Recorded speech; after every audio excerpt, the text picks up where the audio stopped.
ladies and gentlemen, welcome back to another Shot Town Cigar Podcast. Welcome, everybody. Very excited to announce a good friend of mine, Sheldon. Sheldon, how you doing, man? Doing good, Teddy. How you doing? Thanks for having me. Doing good, man. We're here at beautiful Ultimate Cigar Lounge, smoking a cigar. What do you got today? So I'm smoking one of the earliest releases of Black Star Line Cigars. It's a cigar known as the El Milagro Sun-Grown Habano.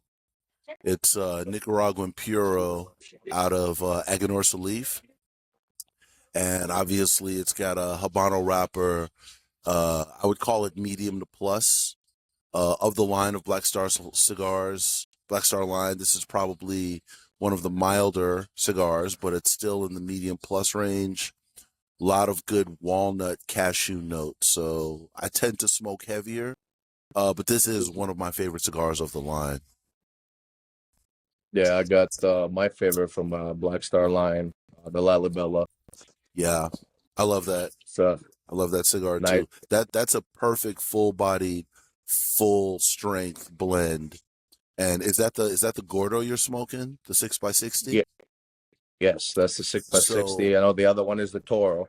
Yeah, the 6x60 is really interesting because a lot of the larger ring gauges, the larger sizes, they tend to lose a little bit of flavor because there's a lot of filler in there. You know, it's a bigger cigar.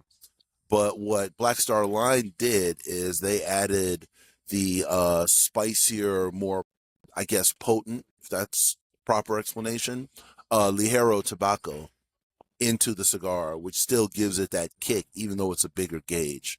So yeah, that's one of my favorites as well. Beautiful Senator's wrapper, absolutely. And you probably had before the Lanceros. The Lanceros, yes, that's a really good smoke, really good smoke. The Lancero is. I'm sorry. Go ahead. No, go ahead. Well, I was going to say the Lancero for Lalibela is very interesting because on the flip side of a Gordo, it's a much thinner cigar.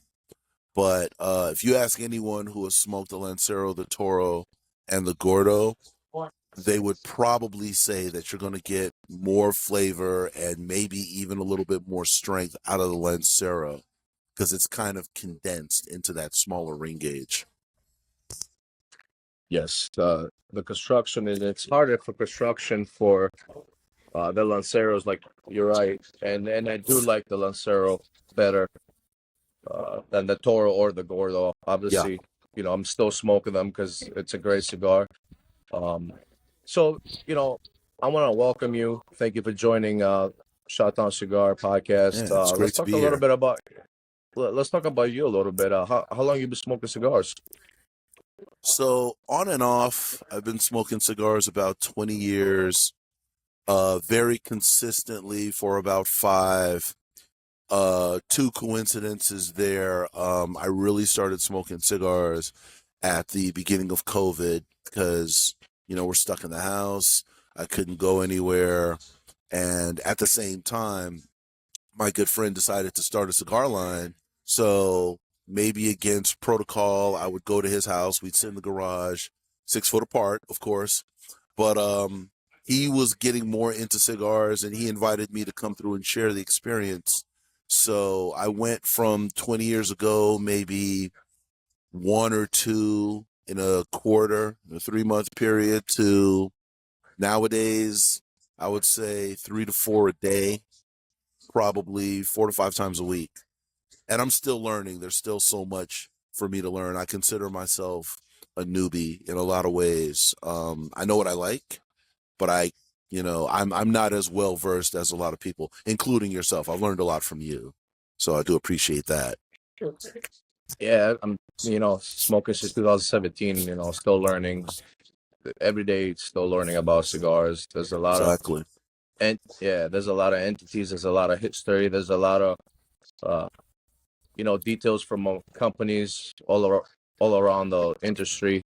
Just a lot of stuff that we keep learning, me and you, every day. Yeah, and there's always new blends coming out too. So you try to reach back to the vintage stuff. and things like that have been in regular rotation. But every year there's a new release, there's a new company, something new to try. So that's another reason why I love the cigar industry and the culture is it never gets old, it never gets stale. There's always something else going on. You're absolutely right. Before we get to, because I want to talk a lot about Black Star Line cigars. What is Okay. your favorite brands outside of Black Star Line? Favorite brands. So I love, from a factory perspective, I love AJ Fernandez. Some of the stuff they do as collaborations, New World, A. Chapman, some of those are amazing. I love the My Father line. It's kind of like cut my teeth on that. Um, let's see. There's Atabey, which, if I'm being honest, it's a little pricey at times. So that's a very special cigar for me. I can appreciate the Padrones, the Ashtons, Monte Cristos, certain of the more popular brands, but I kind of live in the world between the big boys. I was smoking a Velvet Rat from Drew Estates yesterday, and that kind of brought me back. I do Liga Bravada, Undercrown a lot. But then I'll find little niche brands, Stolen Thrones, you recently introduced me to. If I want a different profile from the Nicaragua tobacco that I'm used to, I'll go over to LFD or PDR, something like that. I recently traveled to Belize and I tried some cigars down there, hand rolled with all Belizean tobacco. Very interesting situation. So yeah, I kind of try to keep it moving, keep it fresh. Oliva is another favorite of mine. The 135s, those are amazing. So I try not to nail myself down to any one particular brand, but there are those staples that I definitely keep in rotation. You haven't mentioned Gurkha. I thought Gurkha was your favorite brand out there. So What's the brands that you hate a so lot? I was gonna say now, I don't want to say I hate them because these are professional cigar rollers. They're in business. They're putting out product that individuals enjoy. But there was a famous singer that said everything isn't for everybody. So I've tried cigars that I don't like, and I won't bash them necessarily, but I'll just say they're not for me. Gurkha is very high on that list. I've only tried a few, and it only takes a few for me to know that I like it or not. There are individuals say, "Oh, well, you haven't tried this one, you haven't tried that one." I don't want to go down the whole line and just be disappointed. There are more cigars out there to smoke. So some of the ones that I'm not a fan of, and again, this is no reflection on them. This is just my personal preference. I'm not a fan of Gurkha. I'm not a fan of Rocky Patel. Not a fan of Perdomo, although I've had one or two that I like. I think I was kind of, led astray when I had the champagne, the initial one, and I did not like that at all. People will say, "Oh, it's great with coffee." I'm not a coffee drinker either, so it didn't work for me. And in general, I think that it's the profile of the cigar, the construction of the cigar, not necessarily the manufacturer. Because I'm sure if I dug deep enough, I could find something in any of these lines that I like. But if I know that there's good stuff out there already, I'll just go that route.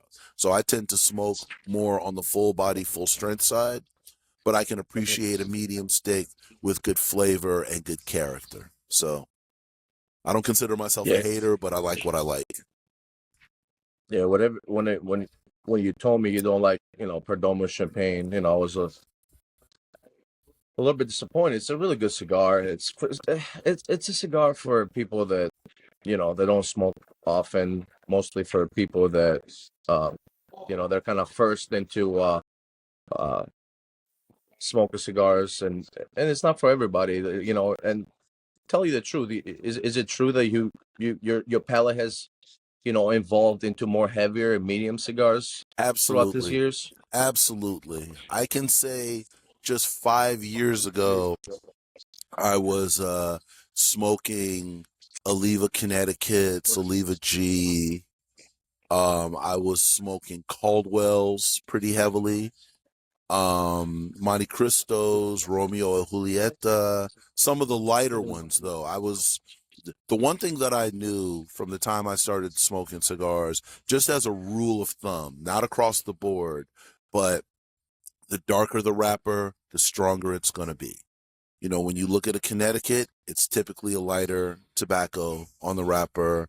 Uh, uh, the Maduros are usually darker. So that was kind of my rule of thumb. Most of the time I land in the middle, like the Habano that I'm smoking. It's not dark, it's not light, kind of right in the middle. But absolutely, over time, my palate has become a little bit more developed. Today, I can't smoke Caldwells. I don't really get a lot out of them. Not that they're not great steaks. I give them, credit in my evolution. But today, I've had the midnight. I believe it's called the Midnight Express or the Eastern Express, something like that. It was a little darker. That one was decent, but again, my palate has kind of gone beyond that. So, I believe that, life is too short for cigars that don't make you happy and that you don't find enjoyment in. So I kind of stick with what I like nowadays. Still looking for new stuff, Oh, but stick with what I like. oh yeah. If it's a cigar that you don't like, it's a cigar that it's not for you. That's why there's so many out there, and Exactly. that we could try. And there's so many unlimited choices out there. We can just, hey, okay, I don't like this steak, or we can just move to the next one. And that's what's the thumb rule that I hope everybody's following and stuff like that. Agreed. Um, Agreed. so let's talk about a little bit, but we'll talk about most of the podcast today about Black Star Line. Uh, you mentioned Eric Bay. How long do you know Eric Bay? So I've known Eric Bay over 25 years now. One of my closest friends. The way it started actually was his brother and I used to work together at a delivery company called Airborne Express. It's currently DHL, but this was in the mid to late 90s. I met his brother. His brother's name is Andre. And one thing I want to point out about Eric, just to kind of make this point, his name is Eric, but it starts with an A. So it's Aric. It's very unique. His brothers all have names that start with A. So, the dad had kind of a plan there. But Andre is his older brother, about my age. We were in school at the same time. We worked together, and we shared a love of culture and hip hop. So we got very close based on just conversations and hanging out. Over time, I earned my real estate license, and I was helping Andre, his brother, purchase property. Well, we were doing such a good job that Andre decided to bring his brother Eric into the mix because he's a younger guy. He's still in school. Brotherly love, give him an opportunity to make money. So that's when Eric came into the mix, and I met him, and we hit it off very well. Fast forward to today. I tend to hang out more with Eric than Andre. Andre is still one of my best friends, but he's a very busy guy. He does medical research, and he teaches, and his schedule is booked. But Eric and I have the cigar culture in common, so we kind of come together that way. So I've been through Eric through his educational journey, and then out of a self of service, or wanting to serve, he decided that he would try to join the Chicago Fire Department, and through some challenges he was able to be successful there. And this is where the cigar story begins, honestly, because we know firefighters and we know police officers. They tend to like to smoke when they have downtime and just for relaxation because they have such stressful jobs. Well, Eric was introduced into the cigar world, and the thing about him is when he gets into something, he does a very deep dive on whatever he's getting into. So he started researching cigars, various brands, various companies, factories, smoking a lot, both at the firehouse, when, during his downtime and at home. He converted space in his home into a man cave where he was able to smoke. So he really did his research. And I would spend some time with him, and we would smoke and, have a couple of cocktails. And then at some point, maybe 6, 7 years ago, the famous words came out of his mouth. I think I could put together a cigar blend. And I said, you think so? And he's like, yeah, I've learned a lot. I'm willing to learn more. And I knew, based on his personality, that once he gets into something, he's going to want to take it, the whole way.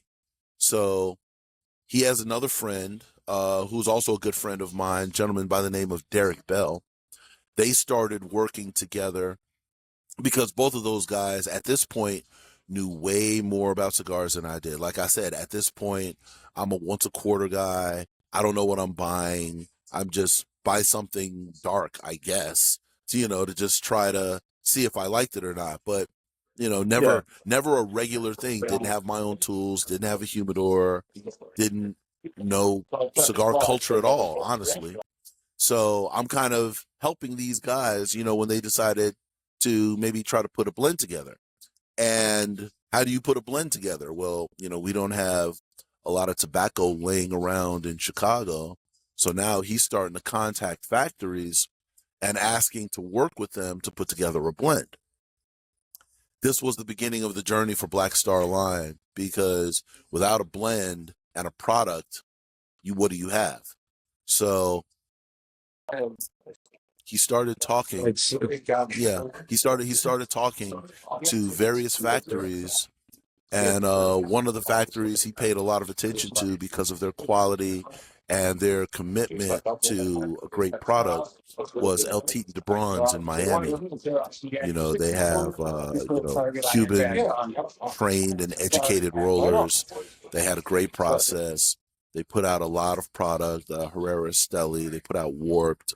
They put out a lot of big names. So Eric would constantly try to contact the factory to see if, he could do some sort of collaboration with them. And, when you're a brand new person, a no name in the industry, it's kind of tough to get into doing something like this. So it was about a 2-year period of constant calling, requesting, and trying to make those inroads. And then this was kind of the fate happening. There was a tragedy with one of the members of the factory, and word got back to Eric that something bad had happened. So randomly, and just being thoughtful, he sent a bouquet of flowers to the factory, offered his condolences, and that sort of thing. Not from a business perspective, not trying to curry favor. This is just to say, I'm sorry for your loss, that sort of thing. And gave the individuals a little bit of time to grieve, but back to business after a couple of weeks. He made another call down there, and this time it was one of the owners that recognized his name. And she said, are you one of the individuals? Are you the person that sent flowers to me for this tragedy we had at the factory? And he said, yes. Based on that, she decided, you know what? I like a guy with character. I like a guy that's going to, not just put business first, but, be human. So based on that, she decided to help him out with the blend. And that's how Black Star Line got started. Coincidentally, the cigar that I'm smoking right now is named El Milagro, which in Spanish is the miracle. He called it the miracle because it was a miracle that we were able to get this cigar off the ground. 2 years of, constant rejections and, having factories close their doors on you. I mean, it gets tough. But Eric had that tenacity. Eric and Derek, they worked together, and they ultimately ended up breaking through a simple act of kindness, and, humanity. So this is what we're talking about, in the beginning. Like, there's so much history and there's so much details, and And this is why I appreciate so much of the smaller companies than the bigger companies out there with cigars, because there's always a lot of history and so much details that I can appreciate it coming from, for example, Black Star Lines, Yeah. and it's a great story, and great cigars that Eric made with his blend decision. So, phenomenal cigar. All his cigars are phenomenal. From the Rosewood 1923, from El Milagro, from Alibella, they're all great cigars. Um, so what's your part with Black Star Line? How did you what do you do with Black Star Line? Are you affiliated of working with Eric? You just still friends, or? It's a combination of everything, Teddy. First and foremost, Eric is my friend. Okay, so he could shut the company down tomorrow. He could sell $100 million worth of cigars. He could get a factory the size of a Walmart. All of that is be great, or it would be, a bad situation, good or bad. Eric is my friend, and I told him at the beginning, before he had cigar number one on the rolling table, whatever you need me to do, if I'm able to do it, I'll do it. Now, Eric ended up, I mentioned that he was a firefighter while working on a house that was, in danger of collapse. He's up there doing his job, to put the fire out, and received an injury that pretty much kind of forced him to retire. So it was bittersweet, and it was kind of a blessing in disguise because, he did his job very heroically, injured on the job. But now this gives him more opportunity to focus on Black Star Line cigars. So myself, I'm fully employed with a manufacturing facility.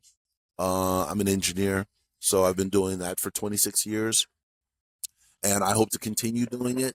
But I have a finite amount of time that I'll offer to Eric in any capacity. So am I affiliated? Yes. Am I an employee? No. Pretty much I serve at his whim. If he needs me to carry boxes, if he needs me to help with an event, if he needs me to travel to another city and help him promote the brand there, I'll do that. I've done some clerical work for him in terms of price sheets and write-ups and slogans and logos. I'll sit in the garage with him and brainstorm on tactics and strategies. He'll bounce things off of me. I'll serve somewhat as an advisor, not in cigars, because again, he knows more than me, but just as a separate opinion to kind of give him some perspective and, kind of keep him level. So whatever I need to do on his behalf, I will. Just yesterday, I was at his his new warehouse, and we were setting up the humidor. Me and one of his agents from Detroit flew in. They had business to conduct, but he asked me to come and help him out. He needed another set of hands. I'm there. And we had some smokes. We had some laughs. We boxed up some product to get shipped out. And then I was gone. I had another thing going on later that evening. So whatever little time that I can give him, I'll give him. And I'm glad to do it. It's my friend. Yes, absolutely. And they talk about events. Is Eric gonna be at PCA? Are you joining him this year? Yes and yes. Eric is set up to be at PCA. He's done it many years in the past. I will be attending with him. This year it's in New Orleans, Louisiana, and last year it was in Las Vegas, Nevada. So last year was the first time that I attended PCA, and I'll be attending this year. To do what? To help sell cigars, to set up the booth, break down the booth, move boxes, run and get coffee, whatever he needs me to do, I'll be there to do it. You're a great friend right there, man. That's what it is about. A great friend help out another friend, and it's you know I want to mention sponsors for our podcast. Eyewear Fix with Chris and Ultimate Cigar Lounge, two sponsors that we have since we started this podcast, and the previous name that we had on Bandit and with the Shot Town Cigar Podcast. So I want to thank them. And this is what we're actually doing our episode today, Ultimate Cigar Lounge. So come on in and grab your favorite Black Star Line cigar. You come in and purchase it. I know I'm missing few sticks that just Eric released, if I'm correct, right? Yes. I'm missing Mr. Fahrenheit. I'm missing few others that Yeah. also I cannot get because it's also exclusive with beanies. Some are exclusive with beanies. Some have sold out. For example, going back to the stick that I'm smoking, if I can show you, it has a blue band. This is the Habano wrapper. There's a similar cigar with a red band, a red and black band, and that has the Corojo 99 wrapper on it. Now, I mentioned that Eric was a firefighter, so in coming up with the band and in coming up with, again, the theme of being a miracle and, heroic first responders, the red and the blue are significant in their colors, the red representing firefighters and the blue representing law enforcement officers or police. So I liked how you said earlier that, the story is so significant. I also want to point out that there's really a lot of significance in the names and the logos, the mottos of the company. I'll get to that in a second, but right now we're missing the El Milagro 99. We sold out of that. There is the Maroon, which is a newer release. That one sold out really quickly. The Yasuke, which was a Cigar Dojo collaboration, that one sold out in a matter of hours as soon as it hit the website. So, if there's any of those cigars out there in the world, somebody let me know because those things went fast. And then Eric is working on a new collaboration with a factory. We'll keep it under wraps for now, but it's meant to honor one of the great civil rights leaders of this country. It should be obvious, but that cigar is coming out in the future, probably this summer. So the thing is that the line has blown up so much. I have to mention the flagship cigar, the Warwich. That one is, I would say, the one that really put Black Star Line on the map. And there's two blends there. There's a great cigar. Yeah, it's got a Connecticut shade wrapper on the regular Warwich, and then the dark Warwich also has the Corojo 99. For any of the drinkers out there, the pairing with these are going to be in the bourbon rye area because there's a lot of spice, a lot of pepperiness, not overwhelming, but definitely just the right amount that'll go with your favorite beverage. Myself, I'm a Scotch guy, so I like more of the earthier, the more woody, leathery notes. It kind of matches up with some of the single malts that I enjoy. But I understand that Ultimate Cigar Lounge is working on getting some more of those blends in there once shelf space has been allocated. But they've done well here so far, and pretty much in supporting the company. I don't ask Eric for cigars. I mean, I was in a warehouse full of them yesterday, but if I'm smoking these cigars, as a friend would, I'm buying them. I go to Benny's, I come to Ultimate, or I go to any other lounge where they're carried, be it here in Chicago or anywhere else across the country. Yeah, you're talking about the bands, and I love the band from Lalibela. I know it went through a little difference. It was a different band, and now we got the Lalibela and the Cross and the Black Star Line. Yeah.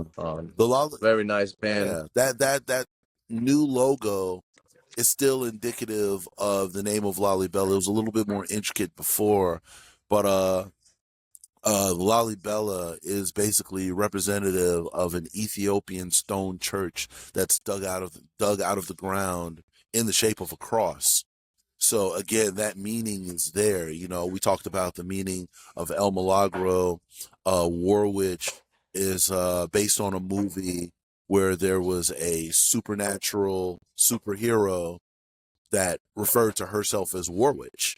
And, you know, understandably, it was a very interesting movie, kind of old school. But I've yet to see the movie, but I hear that it's crazy. You know, like Avengers X-Men level, but many years ago. Um, you know, the Mr. Fahrenheit is dedicated to firefighters. The Rosewood 1923 is dedicated to the massacre that happened in Rosewood, Florida, where an entire town was massacred. The Yasuke, which was sold out, is based on the first and, to my knowledge, only black samurai in feudal Japan.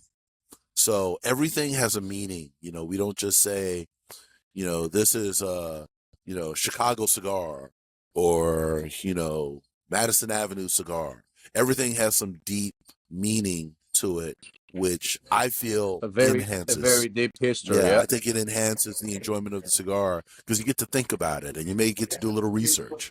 I mean, how cool would it be to smoke a War Witch while watching War Witch? You know, things like that. So like I said, folks, so Tuesdays is gonna be Marty, Mike, and me. I'll be joining Marty and Mike. You know, Sheldon is joining on Sunday. So me and Sheldon gonna be doing Sundays episodes. I'm excited because we're gonna be trying new sticks because you know, I wanna do this as something that we both doing reviews for cigars. We both have a small cigars that we smoked before, and we're still gonna do a review. And this is what it's about. I mean, the 15th episode for the Shot Town Cigar Podcast, and I'm excited. What else do you want to talk about with our audience? Well, one thing I'd like to talk about, maybe a little bit, just to touch on, is something very near and dear to me, which is cigar culture within the cigar lounge. Okay. And I won't go too deep into it. I know there's a lot of polarizing kind of opinions and attitudes as to that. But let me just say that I consider myself a huge proponent of what I consider proper etiquette. And a lot of that begins with it being a relaxed environment and a safe space. You know, in this day and age, it's hard to talk about what you want to talk about. You know, there's political strife, there's religious strife. You know, there's always going to be challenges amongst the races, amongst the sexes, the old and the young, the rich and the poor, you know, whatever the case may be. But I feel that a cigar lounge is the perfect place where we can all come together and speak intelligently on anything that's bothering us. Now, I'm not terribly into politics. That is, I know I'm wearing blue right now, but it doesn't necessarily just make me automatically a Democrat. I don't subscribe to the Democratic Party or the Republican Party. I understand both sides, and I'm willing to have that discussion. A lot of guys that I know that I smoke with voted for Trump. A lot of guys hate Trump. However, we can all sit down with a nice cigar and we can have an intelligent conversation about these topics. I lost you, Sheldon. Can you hear me? Yeah, I can hear you me? now. I'm sorry. I don't know what happened. Yeah, I can hear you. You know, as I was saying, you know, some individuals voted for Trump, some didn't, some love him, some hate him. I got this. And I feel like in a cigar lounge is the perfect place for us to have intelligent conversations and get our points across, you know. So I definitely enjoy the culture. I've traveled all over the country in support of Black Star Line to lounges from Los Angeles to New York, from Philly to Florida, Dallas and Detroit, as well as here in Chicago and Northwestern Indiana. So, and this is you absolutely on point. Everybody from different cultures, from different backgrounds, comes together. You know, in the end of the day, we all come in here and we do one thing, and we're smoking, you know, cigars. Exactly. And no matter what differences, political differences, or whatever, whoever believes, whether they want to believe, it always comes to an end that we both in the same uh, concept of smoking cigars and basically Yeah. talking about And that's mostly and everything. that's why I also said it's a safe space, because if you're, for example, if you're a white guy, you come in and there's nothing but black guys, sit down, you'll be comfortable. If you're a black guy, you come in and it's all white guys, you sit down, you're comfortable.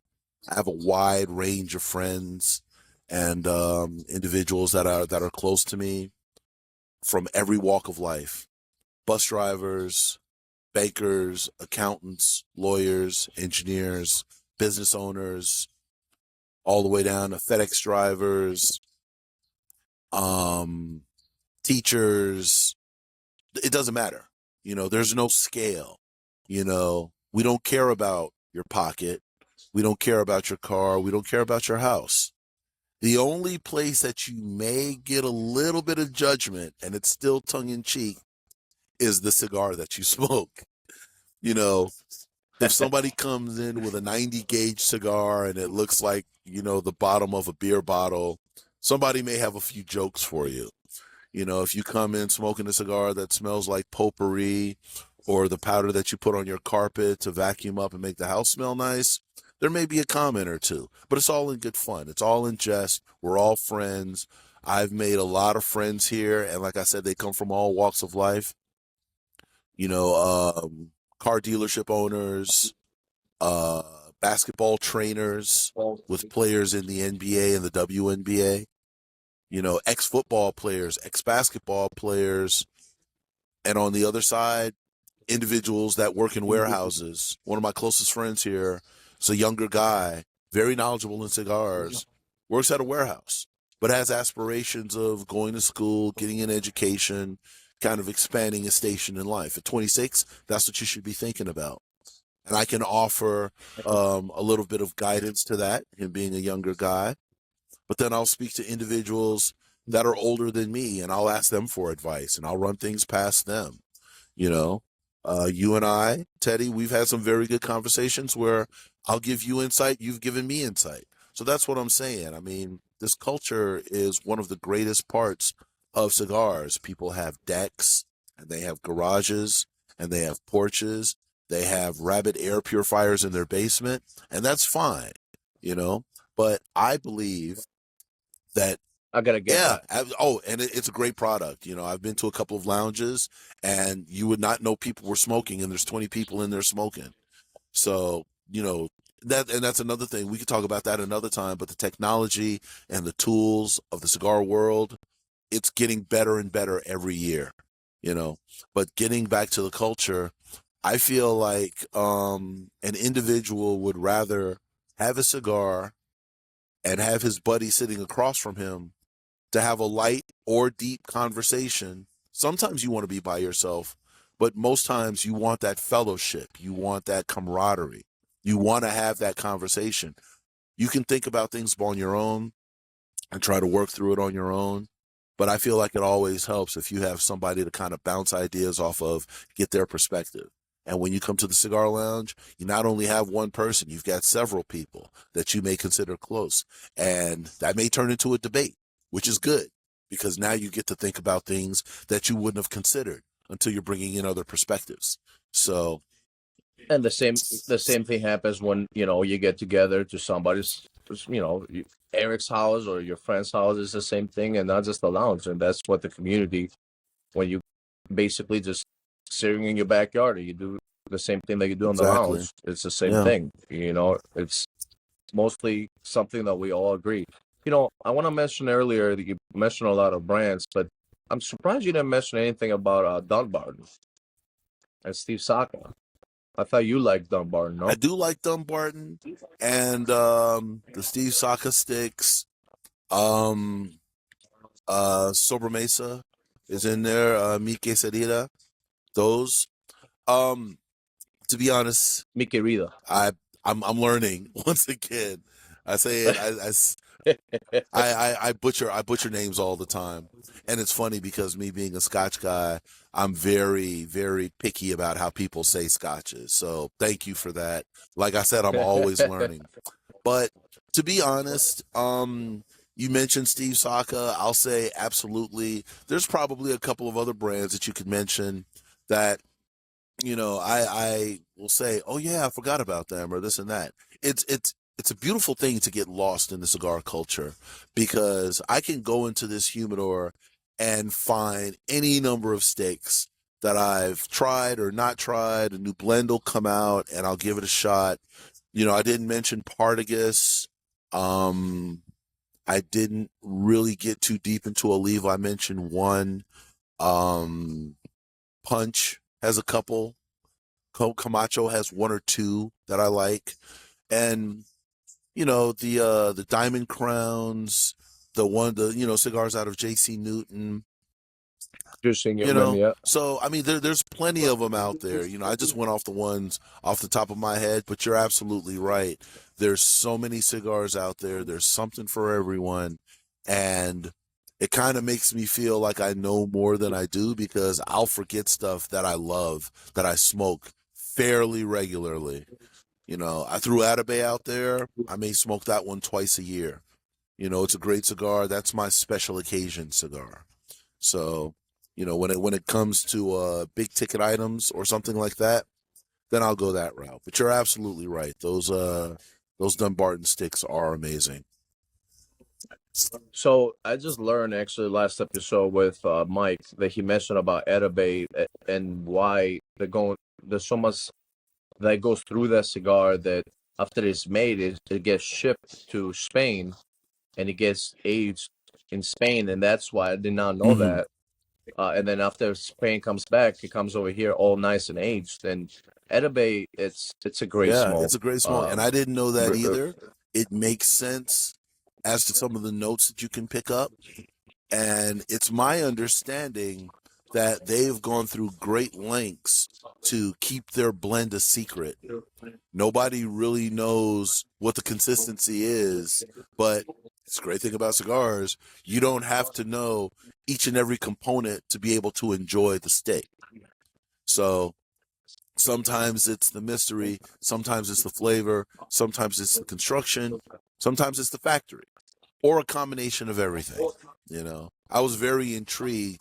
And guess who gave me my first Atabey? It was Eric. He said, and this is how I knew it was a good stick, because he was on his way and he gave me a very stern warning because, at the time I might smoke a cigar halfway and just put it down or something. And he said, listen, I'm going to tell you right now, this stick is not cheap. This is a quality stick. I'm giving it to you because I think you're ready for it, but you're going to finish this stick. And I'm like, wait a minute. That seems like a lot of pressure. I don't know about all that. But But you were surprised. Yeah. You were surprised though it was a lighter cigar, and you liked it. It's one of the mild to medium. I'd give it a solid medium, but yeah, you're right. It's one of the fewer cigars with a light wrapper with a mild to medium profile that I found really enjoyable. I'll say the same thing about some of the Davidoffs that I've smoked. As far as Dominican in the Dominican tobacco world, these are typically not as heavy as others that I've had, particularly LFD. LFD is definitely packs a punch, and Davidoff and Davidoff does not compare to that. But I do enjoy the Davidoff as a medium blend with good construction and good flavor, So without going too far down the rabbit hole, if I can smoke it, if it burns nice and evenly like so, and I can get a good ash, it's not tunneling, it's not canoeing, it's not doing all these weird things because it's not humidified properly. And that's another thing, it's got to be kept right too. That's a whole nother topic we can go into. But as long as the cigar is kept in a conducive to aging environment and is built right from the giddy up, then it's going to be a good smoke. But then subjective flavors and attitudes and what you like and what you don't like, that comes into it. So the good thing is that, we have the rest of our lives to explore and learn and just continue smoking and enjoying the culture. You absolutely on the point. You always need a good humidification, a good aging process if you have to age in a cigar. And I kind of actually, a lot of people asked me before about aging, and we could get to another topic, to a different Yep. episode about aging cigars and from the get go, like you said, if you have a good process, then the cigar is going to last longer. It has been proven that, and actually today somebody asked me about, maybe I should do, a podcast about aging, and it's a really good subject that we can talk about. There's a lot of education to be gained when it comes to managing your collection once you get into it. I met a guy at a cigar lounge not too long ago. You and I went out to a cigar lounge in south of Chicago, and I met a guy there, one of your friends, told me he had 15,000 cigars. That blew my mind, because the first thing I'm thinking about is, how are you storing all of these? Where you could go to any one of those and it's going to be the proper temperature, the proper humidity, and ready to go. Well, one of the questions I asked this gentleman, how long have you been smoking cigars? And it shocked me for him to say 40 years. Now, I wouldn't be surprised if he had cigars in his collection from back then. And this comes full circle to your point. If they're kept with proper humidity and proper temperature, you can keep them a lifetime in that environment, and they'll smoke as good in year 20 as it did on day one. And that is the beauty, the art, and the science of cigars. Something that I'm still learning, and want to learn, because it's fascinating to me. It's absolutely fascinating having all those cigars. It amazes me how after 40 years, and not just a friend of mine, but I met a lot of people that they have been smoking for a lot of years and have a lot of knowledge into cigar industry, and it's absolutely fascinating. This is why I say I'm a child. Hands I'm a down. child in the industry. I have so much to learn about keeping great numbers of cigars. I mean, I have an electric humidor at the house, and I do well with 100 or 200 sticks. How can I manage 1,000 sticks? That's, this is information that I need, and what are those sticks? He probably has limited releases, things that have gone out of production, all of these unicorns that people would pay. I can't imagine how much this collection is worth based on all of the out of production, limited releases, the 10, the 15, the 20, the 30, the 40-year blends that he was able to pick up. He's buying boxes in 1993 for $100 that probably costs $500 now, that sort of thing. So it's something that I really wanted to dive into and get into. I'm not a business owner, but I help a business owner. Being in the cigar lounge and being of the culture, I meet a lot of individuals like yourself, like that gentleman, and like people I've met all over the country that have something to teach me.